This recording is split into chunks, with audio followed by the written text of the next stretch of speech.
Do you have a pet peeve? My son hates getting water in his ears, and I pretty much hate putting anything in my ears. But sometimes I just need to drown out the noise and get a little bit of sleep. Are you the same? I'm Melody from WTI, and let me tell you all about how Peace and Quiet have taken away all of that frustration with these amazing little wax silicone pillows.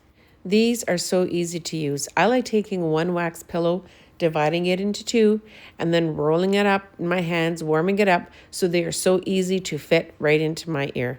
I really don't mind using these as plugs because actually they just sit on the outside of your ear. You push the warmed up wax and they make such a nice plug without going inside and causing any kind of damage or irritation. These come with 30 pairs.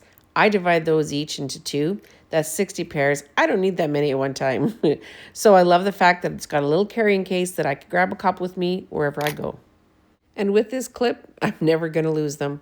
I love these plugs, whether it's in the water or whether I'm trying to get a comfortable sleep and drown out a little bit of the noise that's around me. So if you want one less pet peeve in your life, grab these plugs from P&Q. You're going to love them. But that's my point of view.